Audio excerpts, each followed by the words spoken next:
Allez, ça y est, la vidéo lancée. Bonjour à tous et bienvenue pour cette nouvelle vidéo. Oui, une vidéo qui est pas très marrante aujourd'hui. Que se passe-t-il lorsque l'on crève? On est au bord de la route, on n'a pas forcément accès à un vélociste ou un atelier de réparation et on est assez loin de la maison.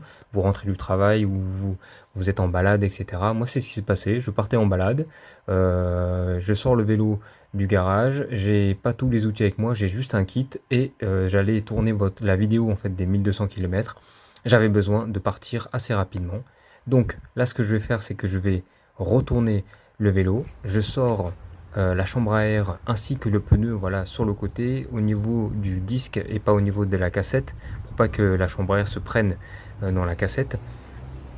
Et là, je vais en fait sortir la moitié de la chambre à air. Je passe un peu d'eau si vous avez une gourde avec vous, etc. Pour voir s'il y a des bulles, donc c'est plus facile. Sinon, en fait, vous maintenez comme avec moi, vous faites des pressions et vous écoutez en fait si vous entendez un pchit qui se crée. Donc là, vous verrez que c'est là où se trouve en fait la crevaison. Si vous avez de la chance, vous savez exactement où se trouve la crevaison parce que si c'est un clou, etc. Voilà, c'est assez facile à repérer. Là, pour moi, c'était une espèce de grosse punaise. Donc voilà. Donc là, j'ai pas trouvé. J'ai fait la moitié donc de la chambre à air. Donc je re-rentre la chambre à air dans le pneu. Je la recale ici, tac. Je vais retourner le vélo. Ben oui, c'est assez long. Ça prend, enfin c'est assez long, non. Ça va prendre 12 minutes maximum. Voilà, si vous avez l'habitude. Hop, donc là je ressors la moitié de la chambre à air et pareil, je vais répéter l'opération. Si vous avez de l'eau, c'est super parce que c'est pratique, vous pouvez voir s'il y a des bulles qui se créent, etc. Si vous n'en avez pas, c'est pas grave. Si vous avez de la chance, vous allez trouver assez rapidement et vous allez voir, hop, voilà, j'ai repéré. Voilà, c'est une petite crevaison en fait qui était assez insidieuse parce qu'en fait ma roue s'est pas dégonflée d'un seul coup. J'ai dû faire 1 km et j'ai senti en fait que au fur et à mesure je perdais en pression. Donc là vous sortez le kit, pas besoin de matériel, hein. Là vous avez vu, je sors juste le kit, hop, un petit coup de grippe pour pouvoir délimiter la zone et puis homogénéiser, oh là là, la zone.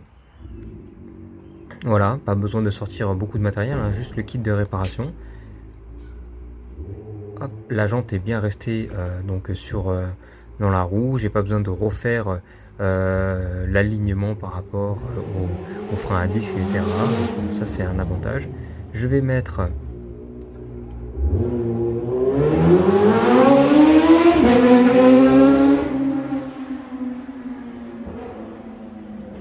ouais, c'est les motards de dimanche. Je vais mettre un bon point de colle. Vous voyez d'ailleurs que la colle commence à couler, etc. Je vais sortir la rustine qui doit pouvoir englober complètement et allègrement donc la zone de crevaison. Hop, n'hésitez pas à remettre un petit peu de colle.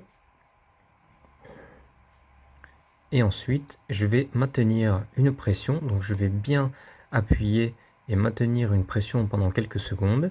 Et ensuite, je vais étaler légèrement la rustine pour être sûr en fait que toutes les parties de la rustine se sont bien adhérées en fait au pneu. Maintenez la pression.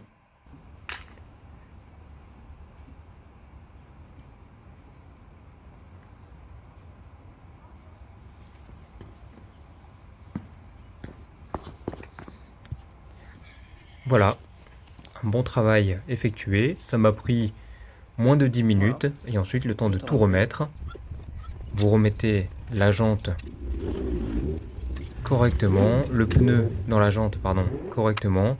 Vérifiez qu'il n'y a aucun pincement qui se crée. En regonflant, vous regonflez petit à petit et vous faites tourner la roue également pour être sûr qu'il n'y a aucun pincement qui se crée et que la chambre à air a bien pris l'espace dans la jante. Voilà, assez rapide.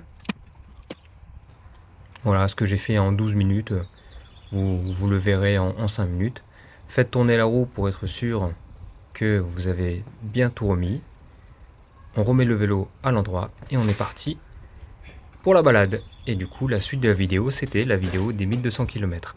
Voilà, c'était la vidéo pour réparer une crevaison sans matériel. J'espère que la vidéo vous a plu. Si ça vous a plu, n'hésitez pas à liker, commenter, hein. N'hésitez pas à commenter parce que comme ça, moi, je lis et puis voilà, ça me fait plaisir de vous lire.